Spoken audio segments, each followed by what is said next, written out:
Movie शुरू होती है और हमें एक प्रेग्नेंट लेडी दिखाई जाती है जिसका नाम नतालिया होता है और तब ही उसकी डिलीवरी का टाइम भी आ चुका होता है और उस वक्त नतालिया की मदर अलीना भी उसके साथ होती है। नतालिया की तबीयत खराब होना शुरू हो जाती है और उसकी माँ फौरन उसे हॉस्पिटल ले जाती है, लेकिन रात काफी हो चुकी होती है इसलिए हॉस्पिटल में ज्यादा डॉक्टर अवेलेबल नहीं होते। लेकिन वहाँ पर एक नर्स होती है जो उसकी डिलीवरी कर देती है और नतालिया का बच्चा पैदा हो जाता है। लेकिन सब उस बच्चे को देखकर काफी हैरानो परेशान हो जाते क्योंकि उन लोगों को उस चीज पर यकीन नहीं आ रहा था जो वो देख रहे थे, क्योंकि बच्चा पैदा होते ही हवा में फ्लाई करना शुरू हो जाता है। नतालिया भी ये देखकर काफी हैरान हो जाती है और वो अपनी मदर को कहती है कि हमारे यहाँ एक एंजल बच्चे की पैदाइश हुई है। लेकिन नतालिया की मदर एक समझदार और एक्सपीरियंस लेडी होती है और वो फौरन समझ जाती हैं कि बच्चा अब नॉर्मल है और ऐसा ही होता है क्योंकि वो बच्चा विदाउट ग्रेविटी पैदा होता है। वो लोग काफी पुअर प्रोटेक्टेड लोग होते हैं और फौरन हॉस्पिटल को छोड़कर चले जाते हैं, जबकि नर्स उन्हें काफी समझा रही होती है कि अभी उनके जाने का टाइम नहीं हुआ, लेकिन वो उसकी नहीं मानते और अपने घर आ जाते हैं।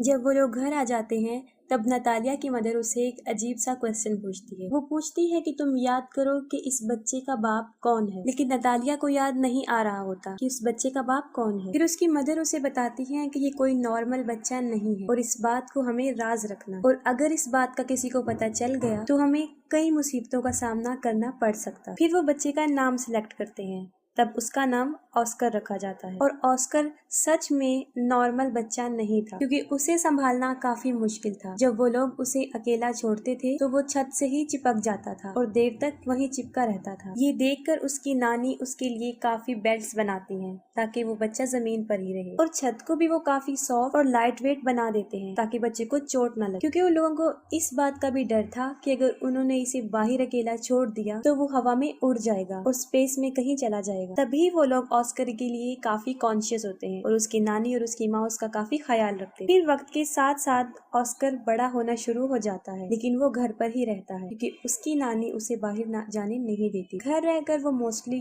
टीवी पर सुपरमैन के कार्टून्स देखा करता था और वो खुद भी ये इमेजिन करता था कि वो भी एक सुपर हीरो है। फिर ऑस्कर कई दफा अपनी मदर नतालिया से ये पूछता है कि वो लोग उसे बाहर जाने क्यों नहीं देते, लेकिन वो उसकी बात को इग्नोर कर देते हैं। ऑस्कर खिड़की से बाहर कई दफा लोगों को देखता रहता था और अपने जैसे बच्चों को भी जो स्कूल जा रहे होते हैं, और हसरत भरी निगाहों से खेलते हुए बच्चों को देखता था और आजाद जिंदगी को बहुत मिस करता था। वो ये सोचता था कि वो शायद हमेशा के लिए यहाँ कैद में ही रहेगा। फिर एक दिन ऑस्कर घर की इस कैद से तंग आकर खिड़की से बाहर जाने की कोशिश करता है, लेकिन उसकी नानी उसको देख लेती है और वो काफी गुस्से में आ जाती है। ये इंसिडेंट देखने के बाद उसकी नानी सारी विंडोज को सील कर देती है और ऑस्कर को समझाती हैं कि वो कभी भी इस घर से बाहर नहीं जाएगा, ना उन बच्चों की तरह जो स्कूल जाते हैं, और वो घर पर ही रहकर पढ़े। ये सुनकर ऑस्कर की मदर काफी गुस्से में आ जाती है और कहती है कि कब तक हम इसको इस